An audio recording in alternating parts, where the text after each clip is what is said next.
Бул жерде 3 маселе, урматтуу депутаттар. Биринчи маселе Кыргыз Республикасы менен Тажикстан Республикасынын ортосундагы Кыргыз-Тажик мамлекеттик чек арасы жөнүндө келишимдин долбоору.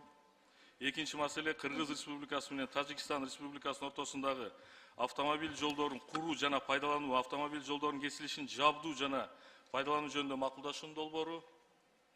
Жана Кыргыз Республикасынын министрлер кабинети менен Тажикстан Республикасынын өкмөтүнүн ортосундагы суу чарба жана энергетика объекттерине жеткиликтүү камсыз кылуу боюнча макулдашуунун долбоору. Аталган маселени урматтуу депутаттар каршы болсоңуздар, баяндамандагы бир кылганга каршылык жокпу? Анда добушка коем, макул деген депутаттар добуш берип койсоңуздар. Баары макул, каршы жок. Анда урматтуу Камчыбек Кыдыршаевич, сөз сизге берилет. Саламатсыздарбы, урматтуу депутаттар, урматтуу комитеттин төрагалары. Мына биз сиздердин алдыңыздарга Кыргыз-Тажик мамлекеттик чек арасын делимитациялоо тууралуу маалыматты алып келдик. Себеби дегенде, ушуга чейин биз ушул маселелердин баардыгын ДСП кылып, секретарь кылып кармап келгенбиз. Себеби сүйлөшүүлөр маалында, жанагы макулдашуулар маалында ар түрдүү сөздөр болуп, оң, тетири пикирлер айтылып отуруп, ошо биздин сүйлөшүүлөрүбүзгө терс таасирин тийгизип калбасын деген гана максатта. Бүгүндөн баштап биз ушул ДСПны баардыгын снимать этебиз. Бүгүндөн баштап ачык айкын талкуулайбыз. Себеби биз макулдашууга жетиштик, колду койдук. Мына буюрса жакында сиздер менен сүйлөшкөндөн кийин, мына комитеттерден өткүзгөндөн кийин президенттерибиз кол койсо, андан кийин ратификацияга дагы келебиз. Ратификацияны өткүзсөк, андан кийин президенттерибиз уже акыркы окончательный варианттарына колду коюп, эки мамлекеттин ортосундагы договор түзүлөт.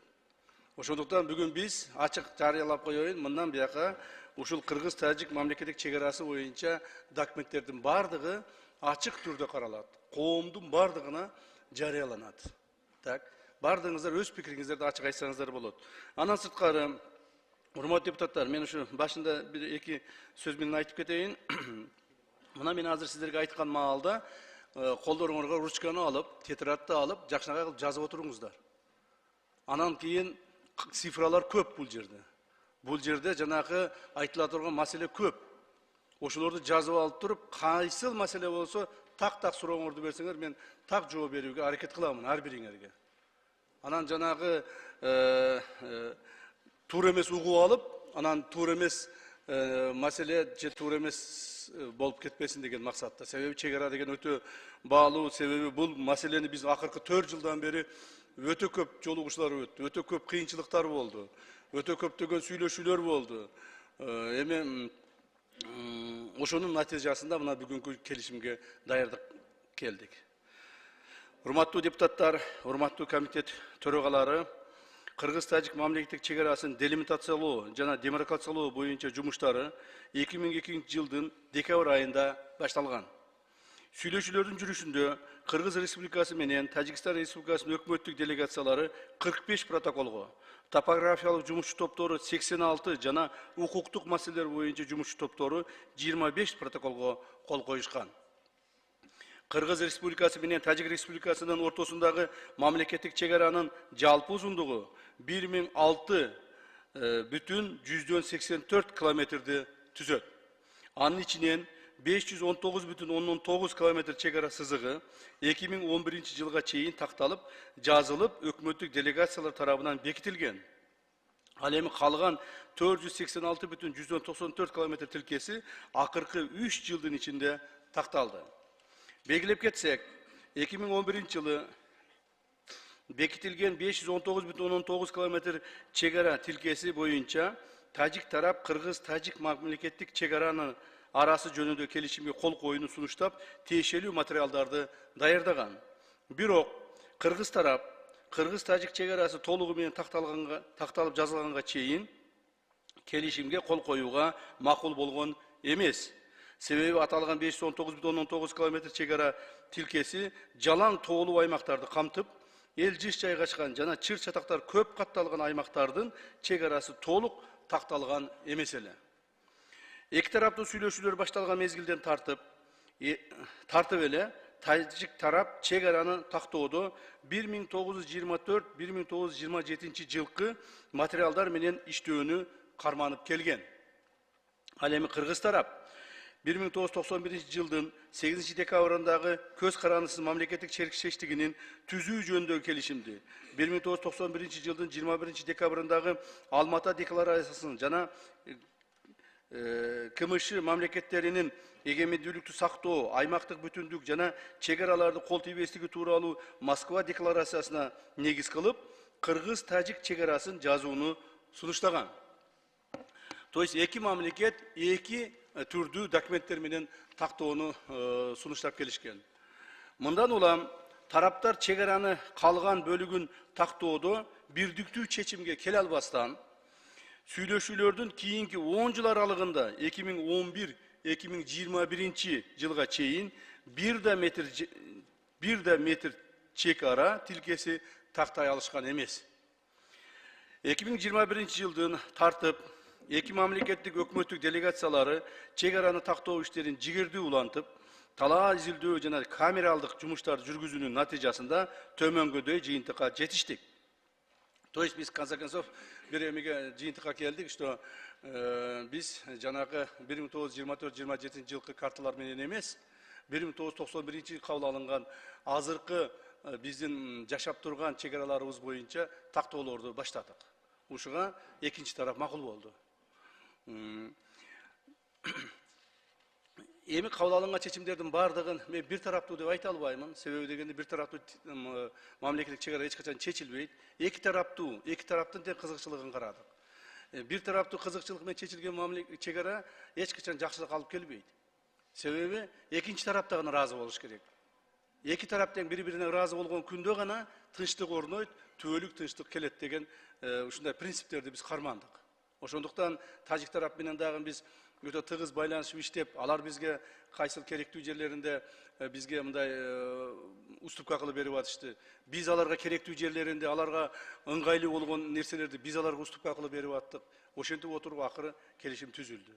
Ошондуктан мына негизги маселелерди мен айтып өтөйүн, ушуларды карап коюңуздар. Биринчи, Лейлек району боюнча мамлекеттик чек ара сызыгынын өтүүсүн жөнгө салууда Тажик Республикасынын Кайрагач участогунан Кыргыз Республикасына пайдасына 155 га жерлер жана 35 га Кайрагач анклавынын жерлери алынды.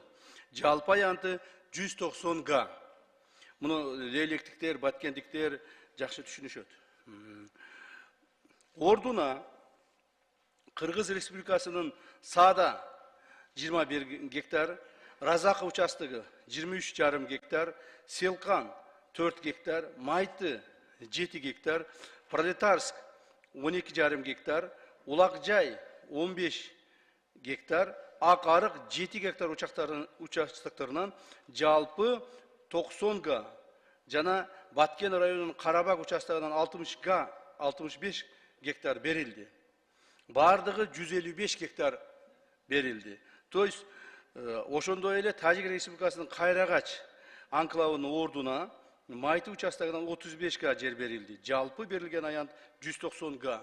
Биз алардан 190 алдык, 190 бердик. Баягы аралашып кеткен жерлер. Мына лейлектиктер билет, Бактияр Калпаев олтурат. Бул жерде жанагы эже бар эле, мына Камила Абдрахманова отурат. Дагы бул жерде Нургүл бар эле. Ушуларды жакшы билесиңер. Баягы Селкананы, Кулундун ылдыйын Селканан. Ошо Селкананын каналынын ылдыйындагы биздин турган жерлердин баарын бердик. Майда чүйдө 2 гектар, 3 гектар, 5 гектар, 9 гектар деген жерлердин баарын бердик дагы. Биздин жерибизде турган булардын чоң жерлерин биз алдык. Так, то есть алмашып алдык. Бирок бул жерде айта кетиш керек, Пролетарск 12,5 гектар дегенде кайсыл жер деп айтып жүрбөңүздөр. Бул баягы Худжен Пролетарск шаары беле? Пролетарск шаарынын ортосунда мурда ошол Союз маалында бизде баягы сельхозхимия деген бир сельхозтехника деген бир организация болгон. Ошонун 12,5 гектар жери болгон. Бирок биз ошол эле маалда Раматылык Баяман Эркинбаев алып аны бирөөгө сатып жиберген экен ошол эле маалдачы. Бирок биз ошону кайра добиваться этип, талашып жүрүп, жок, бул сатып жиберген күндө дагы биздин жерибиз. Алардын пролетарлык шаарынын ортосунда болсо дагы 12,5 гектар жер биздики деп отуруп, кайра өзүбүзгө алып, зачетко алдык өзүбүзгө. Так. Аны унчукпай койсоң деле эч кимди эле көрмөк эмес, эч кимди эле билмек эмес, бирок биз аны алдык кайрадан. Муну дагы көптөгөн айлар талашып олтуруп. Андан кийин мына бул Ак арыктын ылдыйында, Ак арыкты билесиз, Камил Абдрахман жакшы билет. Ак арыктын ылдыйында 7 гектар жерибиз бар эле. Ал жерге биз эч качан барчу эмеспиз, аны дагы ушу тажиктер ар дайым колдонуп келген. Ал жака биздикилер колдонгон эмеспиз, барган да эмеспиз. Бирок ошону дагы биздин жерибиз бул жерде кайрадан алып, өзүбүзгө зачет кылдык. Так. Ошентип 190 гектар жерди биз аларга бердик, 190 гектар жерди алдык. Так. Бул Лейлек районунан 1991-жылдагы чек ара сызыгы Худжант Арка Канибадам автожолунун тең ортосунан өткөндүгүнө байланыштуу тажик тараптын сунушу менен бул автожол толугу менен жана Достук жайма базары 3 гектар жер кошуна тарапка калтырылып жазылды. Бул калтырылып жазылган жерлердин аянты 12 гектарды түздү. То есть жолдун ортосу биздин чек ара тараптан жана баягы базар. Ар дайым баягы жаңжал болгондо күйүп кете турган, алар тарапта жолдун аркы бетине турган 3 гектар Достук базары бар эле. Билесиз, Камил эже? Ошол базар, ошолор бардык 12 гектар экен. Анын ордуна, ошол 12 гектардын ордуна тажик тараптан 2 эсе көп жер аянтын алдык. Башкача айтканда, Лаккон участогунан 25 га сугат жер кыргыз тараптын пайдасына алынды. Эмне үчүн? Себеби биз аларга ушундай талапты койдук. Бул деген базар, коммерциялык жер, ал жерде адамдардын магазиндери болгон, жана башкалары болгон, элдер акча таап турган. Бул бир. Экинчиден жол деген бул өзөк. Жол негизги мындай бир чоң нерсе, бул жөн эле аянт эмес деп ушундай убедить этип отуруп, алардан 2 эсе көп жер аянтын алдык, 25 гектарды.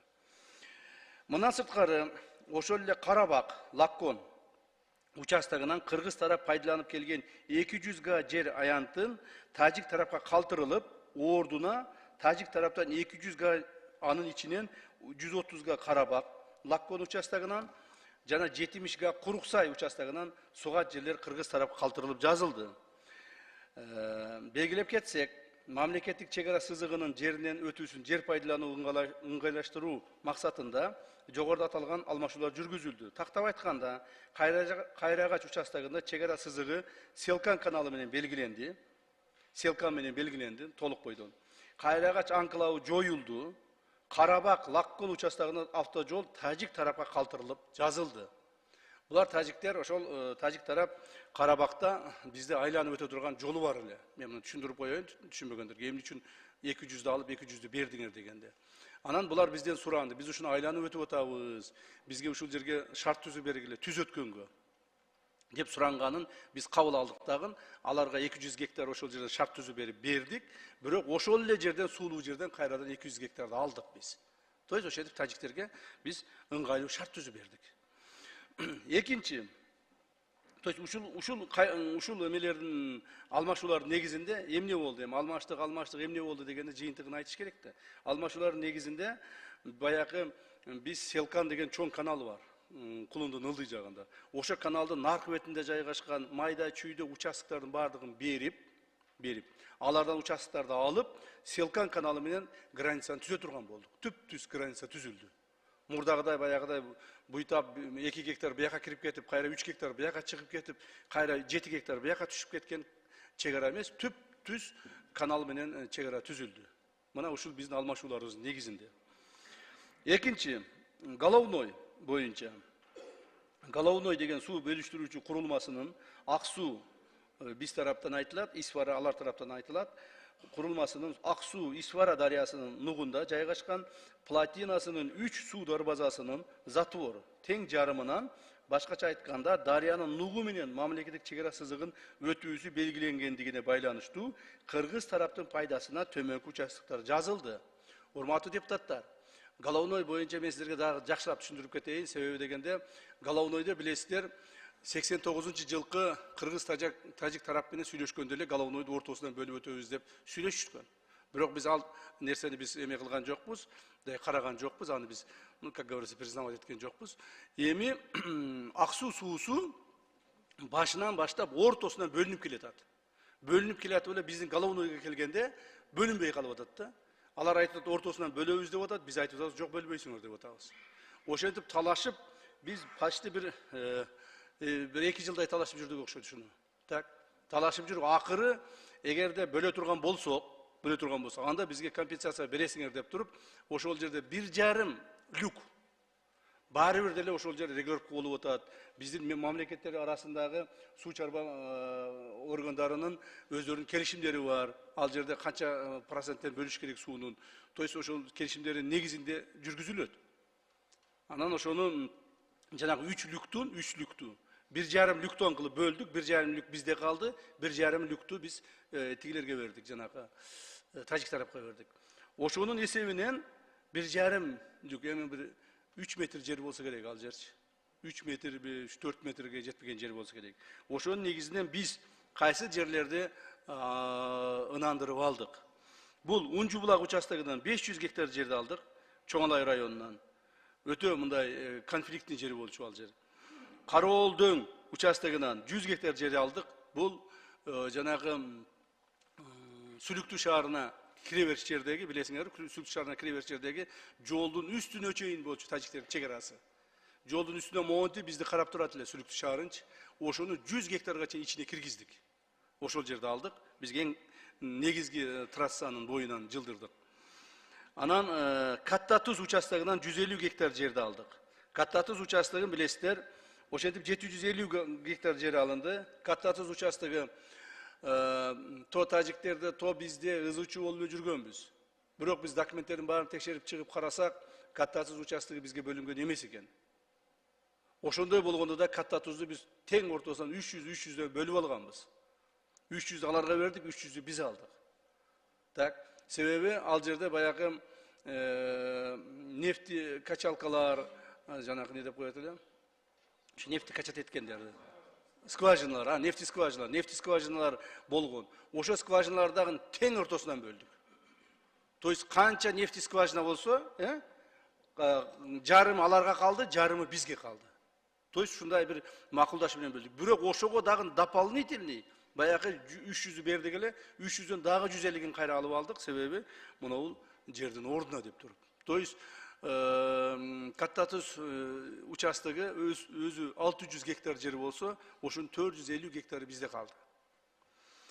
Ошентип, жанагы Головной суу сактагычынын бөлүштүрүүчү курулмасынын 1,5 люктун ордуна биз 750 гектар жерди алдык. Үчүнчү, Баткен облусунун Баткен району жана Согди облусунун Исфара районунун ортосундагы туташ эмес Чересополосный жерлерди өз ара жөнгө салууга жетиштик. Натыйжада Баткен районунун Достук айылынын тургундарынын жер үлүштөрү менен 91 гектар жерди, Мазейиттин жерин 8,13 жерди, Көктерек айылын 17,5 гектар жерди, Таштумшук айылын 20,11 гектар жерди, жана Дача участогундагы 5 гектар жер үлүштөрүн жалпы аянты 141,19 га Тажик Республикасына калтырылып жазылды. То есть биз 142 гектар жерди тажиктерге бердик. Эми мунун ордуна эмнени алдык? Отуруңуздар. Анын ордуна Исфара районунун Саманион айылын алдык, 18,14 гектар, Дахма участогун алдык, 3,11 гектар, Ходжайло айылынын бир бөлүгүн алдык, 21,5 гектар, Гавсувар участогун алдык, 2,17 гектар, Миңбулак участогун алдык, 42 гектар багы менен. Жана Лаккон участогунун бир бөлүгүн 55 гектарды алдык. Жалпысынан 142,17 га жер Кыргыз Республикасынын калтырылып жазылды. То есть 142ге 143 алдык да, 1 гектар кошуп алыппыз да. Анан сырткары Достук айылындагы жаңы салынган үйлөргө компенсация катарында 30 гектар суулуу жер Лаккон участогунан алынды. Урматтуу туугандар, муну мен түшүндүрүп айтып кетейин. Достук айылын биз толук бойдон бердик тажиктерге. Себеби Достук айылы биздин айылдардан эң алыс жайгашкан. Ал жерде эч кандай бизге стратегиялык же болбосо экономикалык эч кандай мындай пайда жок деп айтсам болот да, пайда жок деп айтсам болот. Мына мягко айткандачы, пайда жок. Ошондон Достук айылын бердик дагы, Достук айылынын ордуна баягы 91 гектардын ордуна 91 гектарды эле алдык. Бирок биз шарт койдук. Достук айылын биз жаңадан куруп чыкканбыз. Достук айылында бизде үйлөр бар, жаңадан курулган. Так, ошол үйлөр бар. Ал жерде чек ара заставабыз бар. Кстати, биз булардын да чек ара заставасын алдык Кайрагачтагы. Чек ара заставабызды да кошуп берип атабыз. Демек бизге ушуга компенсация кылып бересиңер деп жерди 30 гектар жер алдык. Мен ойлоймун, үйлөрдү бузса, курса боло берет. Бирок жер баасыз экендигин билесиздер. Ошондуктан 30 гектар жерди биз суулуу жерден Карабак айылынын жанынан алдык. То есть ошол элдерди көчүрүп ал жерге мамлекет тарабынан дагы Достук айылынын элине ар бирине кайрадан үй салып беребиз. Эми кийинкиси Ворух анклавында тажик тарап 1991 жылга карата 19 000 гектар жер пайдаланып жүрүшкөн. Так, көптөгөн катаал сүйлөшүүлөрдүн негизинде 14 500 гектар жерге чейин жер калтырдык аларга. То есть алар 19 000 гектар жерди пайдаланып жүрүштө эле, билесиздер, биздин тоолорго чыгып, мурдагы Варухтун чек арасынан өтүшүп, баягы бүт ээлеп алышкан. Ал жака биздин адамдар бара алган эмес. Так, ушуну сүйлөшүш үчүн, билбейм, муну сүйлөшүш үчүн эле бир канча өтө оор жолугушуулар болду. Өтө кыйынчылыктар болду. Бирок ошо 19 гектарды биз 14,5 000 гектарга чейин түшүрө алдык. Так, андан сырткары Варух анклавынын айланасынан тажик тарапка 1000 гектар, тажик тараптын суранычы боюнча 1000 гектар жайыт жер берилди. Анын ордуна Чоң Алай районунун Караган Сай участогунан тажик тараптан 1000 гектар жер жайыт алынды. Билесиздер, ошол тажик тарап бизден суранып атат. Биздин Варухта адамдар көбөйүп кетти. Эми азыр граница аныкталгандан кийин биз дальше өтө албайбыз.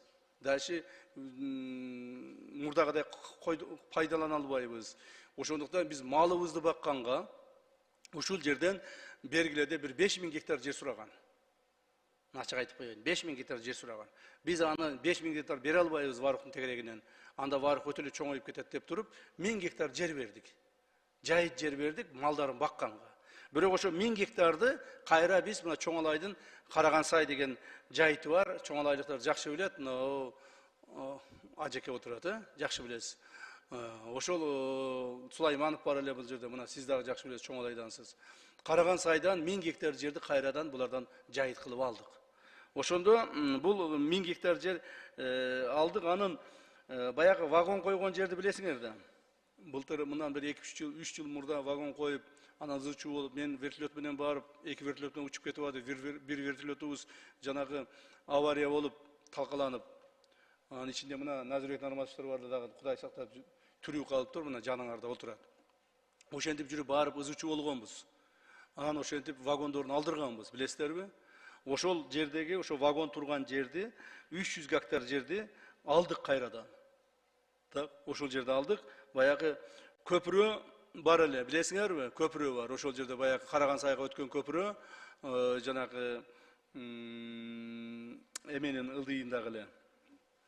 Кайсыл жерде баягы чет булак беле жок. Унжу булак. Унжу булактын ылдый жагында көпүрө бар эле. Ошо көпүрө булар тарапка өтүп кеткен болчу. Анан Чоң Алайлыктар бизге жаңы көпүрө салып бергиле деп, мен МЧС апарып, жаңы көпүрө салууга даярданып атканбыз. Эми ошо көпүрө биз тарапта калды. Жаңы көпүрө салыштын кереги жок. Ошол көпүрө менен эле ошо жайлоого бара беребиз. Жайлоолор биздики болду. Кудай буйрса ошол жерде Чоң Алай районунун жашоочуларына өтө жакшы шарт түзүлдү деп эсептеймин. Так, 4-үнчү тараптардын макулдашуусу негизинде узундугу 3425 метрди, туурасы 40 метрди түзгөн Дача Капчыгай, Ходжалуу Ворух жана узундугу 3241 метрди, туурасы 40 метрди түзгөн Миңөрүк Самаркандек, Ариона Шүристон бейтарап нейтральный статустагы автожолдордун куруу жана пайдалануу. Ошондой эле Ош Раззаков жана Исфара Варух жолдорунун кесилишиндеги 4 көчө жолун узундугу 253,5 174 метр. Бейтарап статуска пайдалануу боюнча мамлекеттер аралык келишим түзүлүүдө. Көпүрө билесиздер, ошол жерде көпүрө бар, баягы 275 деп аталып калып кетти да, эмес азыр 253 чыкты алчы. Көпүрө биз тарапта калды. Ошо көпүрөнү эле макулдашуу үчүн, бир эле көпүрөнү макулдашуу үчүн биз 6 ай жүрдүк. Себеби алар көпүрөгө жерди алар бөлүп берген экен убагында. А көпүрөнү биз салган экенбиз. Ошо бир 20 метрдик көпүрөнү макулдаш үчүн 6 ай биздин сүйлөшүүлөрүбүз токтоп калды.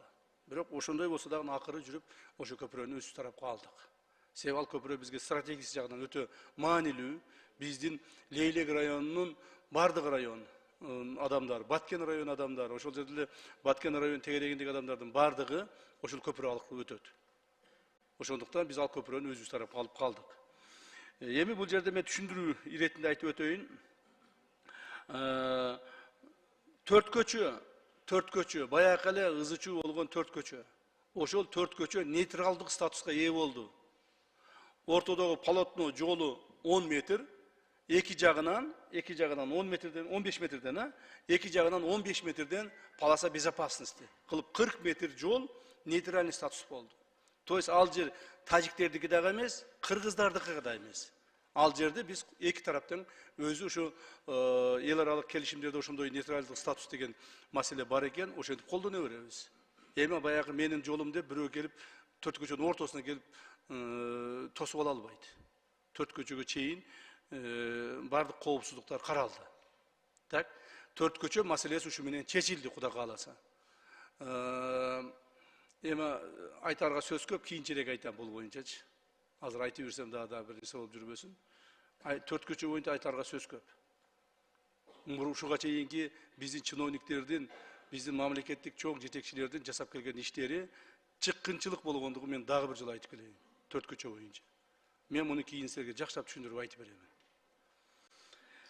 Так, андан сырткары мында Дача Капчыгай автожолун тажик тарап куруп пайдаланат. Өздөрү куруп, өздөрү пайдаланат. Ал эми Миңөрүк Самаркандек автожолун кыргыз тарап куруп пайдаланат.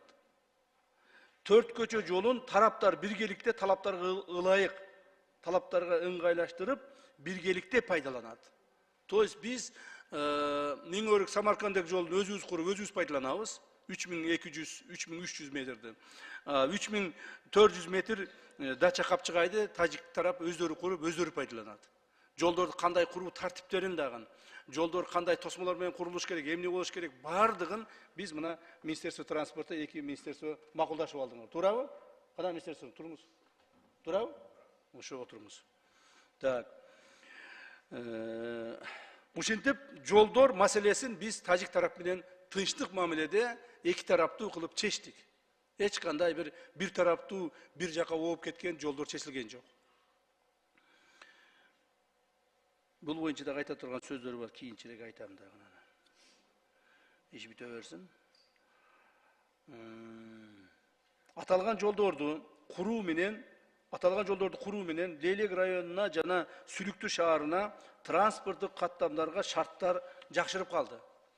Тактап айтканда, Миңөрүк Самаркандек автожолу ишке берилгенден кийин Баткен Разаков багыты 30 километрге жакын каттамдын узундугу кыскарат.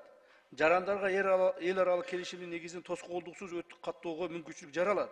Ошол эле учурда бул багытта 4 көчө жолунда толук бойдон пайдалана беребиз. То есть биз баягы Миңөрүк Самаркандекте пайдаланып өтүп кетсек боло берет. Баягы тажиктердин жери менен 3200 метр жерди айланып барып туруп баягы 4 көчө менен өтүп кетсек да боло берет. То есть биз тараптан эки чоң шарт түзүлдү Лейлек районунун жашоочуларына, айрыкча Лейлек районунун жашоочуларына. Мурдагыдай коркунучтардын бардыгы алдым салынды. Мындан ары Кудай буйрса эч кандай коркунуч болбойт. Жанагы сыртта калып кетебиз, анклавда калып кетебиз, тияк бияк деген коркунучтар бар эле го, ошолордун бардыгы алынды. Эч кандай андай нерсе болбойт. Андан сырткары Лейлек районунун Кулунду айыл аймагынын Сай участогундагы Кулунду Максат авто жолун кыргыз тарап тоскоолдуксуз пайдаланууга макулдашылды. Бул деген баягы мындай ылдыйга түшүп чыккан жол бар го, сиз жакшы билесизчи. Ошол жер Сай деген участок болчу. Тажик тарап менен ошол жерде талаш тытышып эле мына бүгүнкү күнгө чейин асфальт кыла албай атабыз. Бүгүнкү күнгө чейин ошол жерде биздин элдерибиз талкаланган жолду эптеп каттап атат. Мына Максат жана башка айылдарга, жогору жакта жаңы жер айылдарына. Эми ошол жерде азыр макулдашылдык, толук бойдон пайдаланабыз, эч кандай тоскоолдук болбойт. Азыр өзүбүз асфальтты жасайбыз, жолдорду жасап, сонун кылып элдерге пайдаланууга беребиз. То есть тоже мүмкүнчүлүк түзүлүп калды. Бул дагы биздин келишимде, кстати, каралган. Бул жөн эле сөз менен эмес. Мунун баардыгы мына автожолдорду пайдалануу боюнча келишимде ошолор каралган. Ошолорго кол коюлат. Эртең сиздерден ратификациядан өтөт ошол, Кудай кааласа. 5. Кыргыз-Тажик мамлекеттик чек арасын делимитациялоонун жыйынтыгы менен чек аранын сыртында экинчи тарапта жайгашып калган тараптардын суу чарба жана энергетика объектилерине болгон менчик укуктарына таануу жана мындай объектилерди эксплуатациялоо үчүн тараптардын адистеринин тоскоолдуксуз кирүүсүнө шарт түзүү маселелери өзүнчө өкмөттөр аралык келишим менен жөнгө салынат. Урматтуу депутаттар, Советтер Союзунун катарында биз жашап келгенбиз. Ошол коңшу Тажик тарап менен биргеликте курулган, биргеликте же алар тараптан курулган, же биз тараптан курулган суу тосмолору бар, суу сактагычтары бар, жанагы насостор бар. Ошолордун баардыгына жанагы тоскоолдуксуз, шартсыз кирип чыгуу маселелерин дагы биз өзүнчө макулдашууга киргиздик. Өзүнчө өкмөттөр аралык макулдашууга киргиздик. То есть ал жерлердин территориясын аныктадык. Ошо территорияларга биз өзүбүз ошол территорияларды колдоно турган, анан ошол территорияларга өзүбүз баягы госакты бере турган кылып туруп чечтик. То есть мындан ары ошол жерлерге биз беспрепятственно кирип чыга беребиз. Алар дагы беспрепятственно тоскоолдуксуз кирип чыгып өздөрүнүн жумушун аткара берет.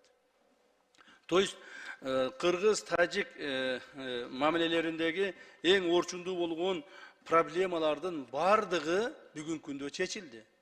Дагы бир жолу айтайын. Ошол проблемалардын баардыгы эки тараптуу, эки өлкөнүн кызыкчылыгын тең карап туруп чечтик. Ошондуктан урматтуу депутаттар, урматтуу комитеттин төрагалары, ушул маселени бүгүн карап комитеттерден өткүзүп берсеңиздер, мен да кайталап калып атам, бирок айтып коеюн эми жыйынтыгында. Бүгүн өткүзүп берсеңиздер, биз анда урматтуу президенттерибизге ушул договорлорго жана өкмөттүн башчыларына ушул келишимдерге кол коюуга беребиз. Алар кол койгондон кийин кайрадан силерге алып келип дагы бир жолу ратификациядан өткүзүп кетебиз. То есть ушул эле маселени кайрадан ратификациядан өткүзөбүз жалпы жыйын менен. Анан договорго кол коюлат дагы, то есть ратификацияга кол коюлат дагы, мыйзам чегинде мыйзам иштей баштайт. Мына ушул. Ошондуктан эгерде суроолоруңуздар болсо, мен баардык суроого ачык так жооп берүүгө даярмын. Себеби дегенде ушул маселени мен мына 4 жылдан бери өзүм аркылуу өткүздүм, ийне жибине чейин өтө жакшы түшүнүп калдым да, жакшы түшүнүп билемин ушуну. Рахмат баарыңыздарга. Рахмат, Камчы Кыдыршаевич. Урматтуу депутаттар, биринчи микрофон. Ата журт Кыргызстан Талиева. Урматтуу депутаттар, мынабдан Камчы Кыдыршаевич даана түшүнүктүү, ал жердин шартын мына бизчелик ошол Лейлек районунда, анан Баткен районунда жашап келген, жашап аткан бүгүнкү күнү мына элибизчелик эч ким билбесе керек. Анан мына акыркы ошол 4 жылдын ичинде Камчы Кыдыршаевич күнү түнү эки тарап межбет комиссия чогуу иштедиңиздер. Биз түмөн түйшүгүңүздөрдү байкап эле турдук. Сиздер канча ар бир территорияда ушу айлап талаш тартыш түмөн түйшүгүңүздөрдү көрүп эле турдук. Керек болсо мына кырсыктарга учураган учурларыңыздарды да байкап турдук да. Бүгүн мына сиз азыр ушул картаны даана так эле айтып койдуңуз. Биз даана түшүнүп эле аттык. Мен ошо суранат элем, урматтуу депутаттар, убакытты үнөмдөп, булар дагы барып иштеп, азыр кайра тез аранын ичинде бачым ошо эки президентибиздин макулдашууларга кол коюуларына ошол шарт түзүп берели дагы. Мен сунушум ушул суроо жоопсуз эле, талкуусуз эле ушул колдоп берүүгө чакырат элем. Мен сунушум добушка коюп койсоңуз, урматтуу төрагалык кылуучу. Рахмат, сөз түрдө. Кемал Рузакмына 5-чи микрофон. Мен аграрный комитетке сунуш кылам, добушка коюп койсоңуз. Рахмат. Урматтуу депутаттар, жогоруда айтылгандай, аталган маселе макулдашууга келди. Макулдашууга келгенден кийин, Кудайым буйрса, бүгүн колдоо тапкандан кийин пленардык жыйында ратификацияга келет. Ошол ратификацияда дагы кенен кесири суроолорду берип, ошондо талкууласак болот. Ошон үчүн урматтуу депутаттар, Камил Абдыразаковдун сунушун мен добушка коем. Суроо жообу токтотуу боюнча макул деген депутаттар добуш берип койсоңуздар. Баары макул, каршы жок. Рахмат. Анда урматтуу депутаттар, урматтуу комитеттин мүчөлөрү. 4-чү микрофон. Рахмат. Камча Кыдыршаевич, бул тажик-кыргыз чегарасы боюнча биз экөөбүз абдан көп сүйлөшкөнбүз, өзүңүз жакшы билесиз. Ал жерде мен өзүмдүн ойлорумду бүт сизге айтканмын. Ошону азыр сиздин айтышыңыз боюнча менин оюмча бүт барды көңүлгө алынды. Ошол сөздөр бардыгы. Мен айткан коркунучтар, тобокелчиликтер деле бардыгы көңүлдү алдыныптыр деп ойлойм. Анан бул жактын жакшы нерсеси, самое главное, чегара такталыптыр. Наконец-то элдин жанагы кыйноолору токтолот да ушуну мен. Анан эми канчалык кемчилиги бар, артыкчылыгы бар экенин аны кийин мен ойлойм вакыт көргөзөт өзү кандай болушуну. Вот, самое главное, ошол такталыптыр, бүтүптүр, элдин деле жанагы кыйынчылыгы бүтөт да ушуну мен. Камча Кыдыршаевич, сиз азыр аябай жакшы коррупция менен күрөшүп атасыз.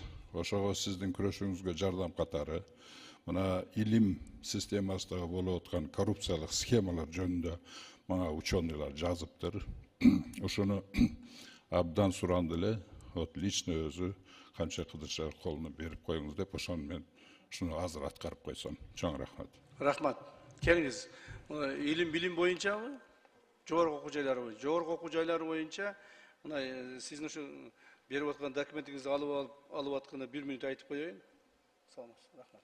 Урматтуу депутаттар, суроо жоопту токтотуу боюнча чечим Бул боюнча азыр бизде өтө мына жогорку окуу жайлары боюнча чоң жумуштар жүргүзүлүп атат.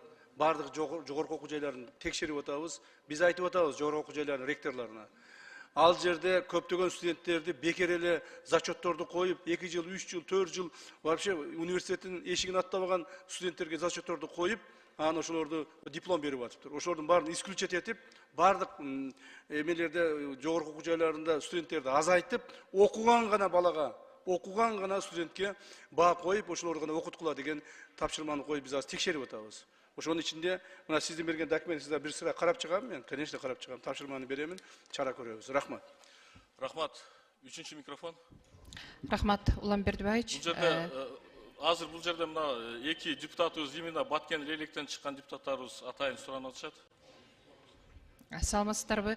Камча Кыдыршаевич, мына бүгүн бизде өтө чыдамсыздык менен Баткен эли азыр карап отурат да түз эфирденчи.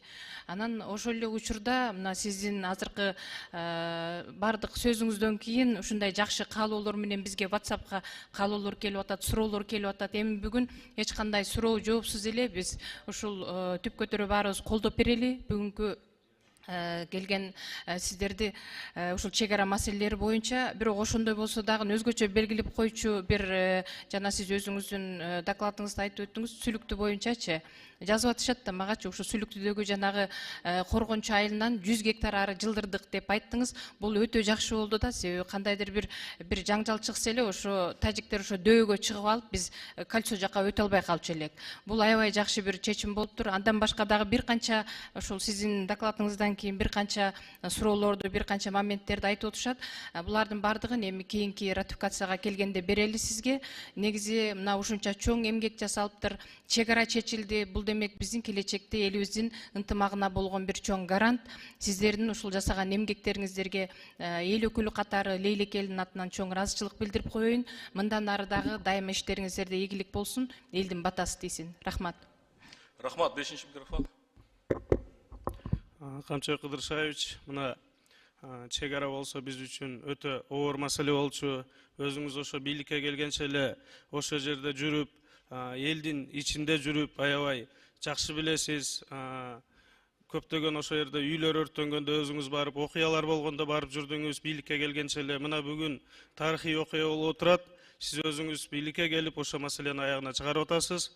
Ошол эле убакта мына эки негизги маселени айтып кетким келет. Миң өрүк Самаркандек жолу бул 4 көчөгө альтернативалык болуп жаңы салынып аткандыгы, ошол эле убакта Варуктун территориясы 19 миңден 14 миңге чейин кыскаргандыгы бул аябай жакшы жаңылык. Ишиңиздерге ийгиликтерди каалаймын. Бул бүгүнкү күндө чындап эле тарыхый окуя болуп турат. Бир убакта биздин ушу Баткен эли чек аранын чечилишине ишенбей калган болчу. Бирок чоң эрикти алып, ушундай жоопкерчиликти алып, ушундай алып келип атасыздар. Сиздерге ишиңиздерге ийгиликти каалайбыз. Чоң рахмат. Урматтуу депутаттар, биз бая добуш бердик. Бул жерде комитеттин отуруму болуп атат. Азыркы аталган мыйзам долбоору макулдашууга келди. Биз азыр макулдашууну добушка коёмун. Макулдашууну койгондон кийин, урматтуу депутаттар, аталган маселе ратификацияга келет. Ошондо кенен кесири суроолорду берсек болот. Биз эми бая добуш менен чечтик, ошол боюнча кетсек, урматтуу депутаттар. Туура түшүнүңүздөр. Анда, урматтуу депутаттар, мен комитеттин кошулган отурумунун добушка коёмун. Кулак салып турсаңыздар, биринчи маселе Кыргыз Республикасы менен Тажикстан Республикасынын ортосундагы Кыргыз-Тажик мамлекеттик чек арасы жөнүндө келишимдин долбоору макулдашууга киргизилет. Демилгечи министрлер кабинетинин төрагасынын орун басары. Урматтуу депутаттар, макул деген депутаттар, добуш берип койсоңуздар. Баары макул, каршы жок. Рахмат. Кийинки маселе Кыргыз Республикасы менен Тажикстан Республикасынын ортосундагы автомобиль жолдорун куруу жана пайдалануу, автомобиль жолдорунун кесилишин жабдуу жана пайдалануу жөнүндө макулдашуунун долбоору макулдашууга киргизилет. Урматтуу депутаттар, макул деген депутаттар, добуш берип койсоңуздар. Баары макул, каршы жок. Кийинки маселе, үчүнчү маселе, урматтуу депутаттар, Кыргыз Республикасынын министрлер кабинети менен Тажикстан Республикасынын өкмөтүнүн ортосундагы суу чарба жана энергетика объекттерин жеткиликтүү камсыз кылуу боюнча макулдашуунун долбоору макулдашууга киргизилет. Урматтуу депутаттар, макул деген депутаттар, добуш берип койсоңуздар. Баары макул, каршы жок. Рахмат. Урматтуу Камчыбек Кыдыршаевич, аталган маселени биргелешкен комитетте толугу менен биздин депутаттар колдоп беришти. Сиздердин иштериңиздерге ийгилик, чындыгында аябай оор жумуш болду. Ошонун жыйынтыгына мына келип отурабыз. Сизге ыраазычылык билдиребиз. Рахмат, урматтуу депутаттар. Рахмат, урматтуу депутаттар. Рахмат. Кошмо жыйындын отуруму бүттү. Рахмат.